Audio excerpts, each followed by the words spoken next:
வணக்கம் மக்களே. உங்களுடைய வீட்டு சமையல் அறையில் உள்ள மகத்தான உணவுப் பொருட்களை பயன்படுத்தி நான் சொல்லக்கூடிய விஷயங்களை செய்யலாம் அப்படின்னு சொல்கிறாங்க. அது என்னென்ன, எந்த வகையில் அது நமக்கு பயன்படுது அப்படின்றதான் இந்த ஒரு பதிவில் பார்க்க போகிறோம்.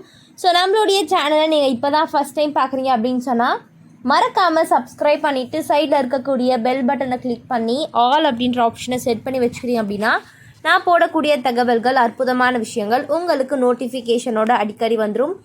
இப்போ நம்ம பதிவுக்குள்ளே போயிடலாம். ஸோ சமையல் அறையில் இருக்கக்கூடிய நிறைய விஷயங்கள் நம்ம பயன்படுத்தி தான் ஆகணும். அந்த வகையில் நம்ம சமையல் அறையில் இருக்கக்கூடிய ஒரு மகத்தான பொருள் தான் சீரகம். ஸோ சீரகத்தில் இருக்கக்கூடிய நன்மைகளை பற்றி பேசினா சொல்லிக்கிட்டே போகலாம். ஸோ மனம் தரும், நோயை விரட்டும், இந்த மாதிரியான நிறைய விஷயங்களை சொல்கிறாங்க. நம்ம உணவுக்கு மனமூட்டியாக மட்டும் இல்லாமல் நம்மளுடைய உடலுக்கு பார்த்திங்கன்னா ஒரு அற்புதத்தை அள்ளி தரக்கூடிய ஒரு விஷயம்தாங்க சீரகம். ஸோ உலகின் மூத்த மனமூட்டியான சீரகம் கிரேக்கத்திலேருந்து உலகெங்கும் பரவியது. ஸோ சீரகத்தின் அந்த சுவை பார்த்திங்கன்னா 8 திசையிலும் பார்த்திங்கன்னா பரவி எல்லாரும் பயன்படுத்திட்டு இருக்காங்க. ஸோ உணவு செரிமானம் ஆகாமல் எதிர்கொண்டு வரும்போது சாதாரணமாக தண்ணீருக்கு பதில் உணவு அருந்தும்போது இளஞ்சூடான சீரக தண்ணீர் அருந்தலாம் அப்படின்னு சொல்கிறாங்க. ஸோ சாப்பிட்ட கொஞ்ச நேரத்துக்கெல்லாம் வயிறு உப்பிடுச்சு அப்படின்னு சொல்லுவாங்க. ஸோ அவங்கெல்லாம் பார்த்திங்கன்னா ஒரு அருமருந்தாக சீரகத்தை பயன்படுத்தலாம். சீரகத்தையும் ஏலக்காயையும் சம அளவில் எடுத்து நன்கு வறுவலாக வறுத்து பொடி செய்து உணவிற்கு பின் 1/4 டீஸ்பூன் அளவு சாப்பிட இந்த பிரச்சனையெல்லாம் தீந்துரும் அப்படின்னு சொல்கிறாங்க. ஸோ சீரகத்தூளை பார்த்திங்கன்னா வெண்ணெயில் குழைத்து சாப்பிட்டு வர எரிச்சலுடன் கூடிய அல்சர் நோய் தீரும். சீரகத்தை தனித்தனியே கரும்பு சாறு, எலுமிச்சை சாறு, இஞ்சி சாறு இந்த மாதிரி எல்லாத்தையுமே பார்த்திங்கன்னா 3 நாட்கள் ஊற வைத்து வெயிலில் காய வைக்க வேண்டும். நன்கு ஊறிய சீரகத்தை மிக்சியில் அரைத்து வைத்து கொள்ள வேண்டும். இந்த சீரகம் பார்த்திங்கன்னா சூரணம், பித்த, தலைவலி எனக்கூடிய அந்த மைக்கேல் தலைவலிக்கும், பித்தத்தால் அதிகரிக்கக்கூடிய உயரத்த அழுத்தத்திற்கும் சிறந்த துணை மருந்து அப்படின்னு சொல்கிறாங்க. வீட்டில் செய்ய முடியாதவர்கள் சித்த மருத்து கடைகளில் சீரக சூரணம் அப்படின்னு கேட்டு வாங்கி பயன்படுத்திக்கலாம் அப்படின்னு சொல்கிறாங்க. ஸோ அதுக்கப்புறம் இன்னொன்று சொல்ல போகிறேன். ஸோ இஞ்சியை தோல் சீவி சில மணி துளிகள் ஈரம் போகும் வரை உலர வைத்து அதே அளவுக்கு சீரகத்தை எடுத்து இரண்டையும் பொன் வறுவலாக வறுத்து எடுத்து கொள்ளவும். 2 கூட்டு அளவுக்கு சமமாக நாட்டு சர்க்கரையை கலக்கவும். இந்த கலவையை 1/2 டீஸ்பூன் அளவுக்கு காலை வேளையில் சாப்பிட நமக்கு மைக்ரேன் தலைவலி படிப்படியாக குறையும் அப்படின்னு சொல்கிறாங்க. ஸோ சீரகத்தையும் வில்வ வேர் கஷாயத்தையும் சேர்த்து சித்த மருந்துகள் செய்யும். சீரக வில்வாதி லேகியம் பித்த நோய்கள் பலவற்றையும் போக்கக்கூடிய மிக முக்கிய மருந்துங்க. ஸோ சீரகம் பித்தத்தை சீர்படுத்தக்கூடிய மருந்து.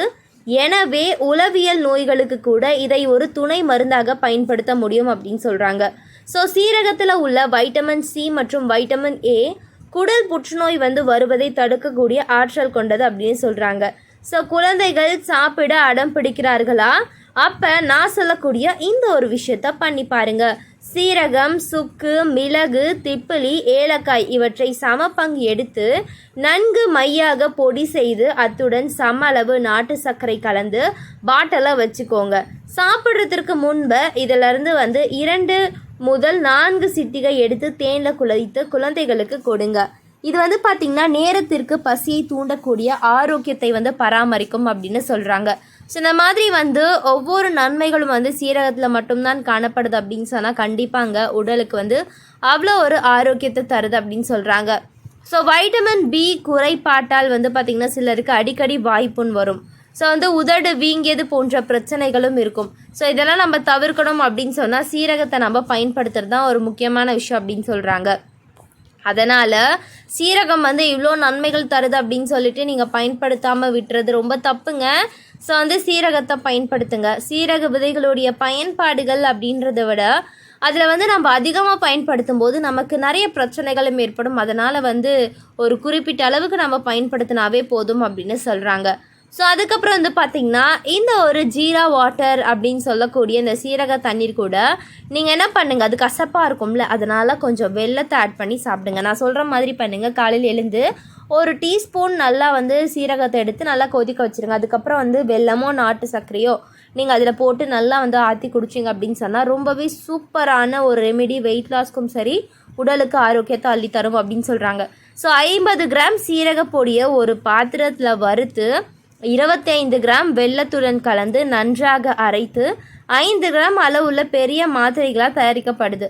ஸோ இந்த போலஸ் வந்து பார்த்திங்கன்னா மாதவிடாய் தொடங்கும் தேதிக்கு ஒரு 1.5 நாட்கு முன்பு நாம் எடுக்கணும். ஸோ இந்த மாதிரி எடுத்தால் நமக்கு மாதவிடாய்க்கு வந்து பிறகும் சரி அதுக்கு முன்பும் சரி வலி எதுவும் இல்லாமல் ரொம்பவே ஆரோக்கியமாக இருக்கலாம் அப்படின்னு சொல்கிறாங்க. ஸோ அடுத்த விஷயம் என்ன அப்படின்னு பார்த்தீங்கன்னா, சளி நீக்கியாக சீரகம் மற்றும் சர்க்கரை மிட்டாய் வந்து பார்த்திங்கன்னா சளியை வெளியேற்ற. ஸோ சீரகம் மற்றும் சர்க்கரை மிட்டாய் ஒவ்வொன்றும் 2 கிராம் எடுத்து 3லேருந்து ஒரு 5 நிமிடங்கள் வாயில் வைத்து படிப்படியாக மென்று மெதுவாக விழுங்கணும். ஸோ 10லேருந்து 15 நிமிடங்களுக்கு பிறகு படிப்படியாக சளி வெளியேற தொடங்கிடும் அப்படின்னு சொல்கிறாங்க.